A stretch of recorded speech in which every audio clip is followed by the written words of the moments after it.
Say something, I'm giving up on you.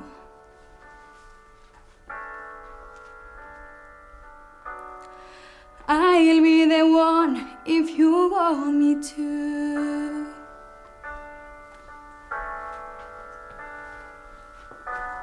And anywhere I would follow you.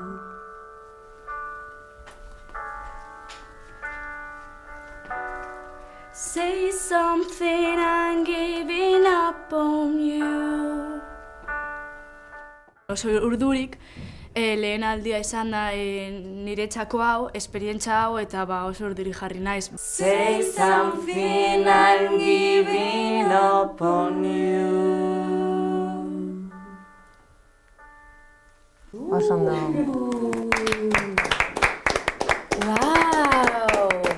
Ni uste dut epaiek ezetza emango dutela. Eskeratzekoa da, balada bat aukeratzea baina oso zaila da.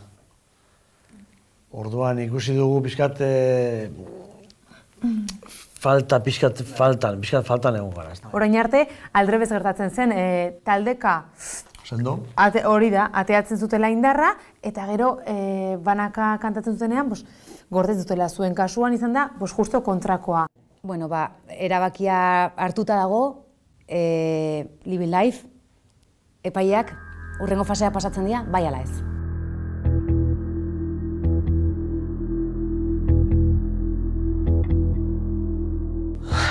Asko sentituta, taldeak behar duguz, eta igual hilabete edo harinago hasi bazinien, hasta sorpresa izango zineteken.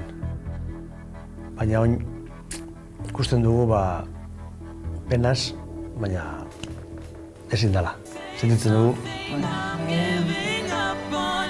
Niretzat zaila izan da, ez etza ematea, ze azkenean batez ere gaztetxoak dituzunean aurrean ez da erreza. Ezetzak, esan gure deu, errepikatu behar dela eta hobetu behar dela, ez? Eta hori da pixkat musikuen bizize, ez? Txartu urtetan dabena ondo inbida. Eta ezetzatzen badabe, nobera konbentzitu bestiek baiezkoa merezi duzun, ez da? Living Lifek ez du proba gainditu. Aizu ebekote, pixkat penatuta gelditu naiz Living Lifeko hirukotarekin. Ez zaitz esatea eta... Hombre, nabarretzen izan da eurek denborak itxik uki dabela eta pastiek eta ez da ondo kontrola eta uki, ez? Agostak ez dire batute egon. Ensaioa eta gainera nik uste kanta ere ez zaila oso lagungarria egin, eta hain kantu mantxo, ez dakit. Mantxo, aukera, bai. Ez dakit aukera egokia izan den. Pena, ze gerten da, badekela, zeuzo badekela, Bai, ongi, bai. Apenak entzeko nik uste dut uberena izango dela, beste talde baten bila joatea. Bueno.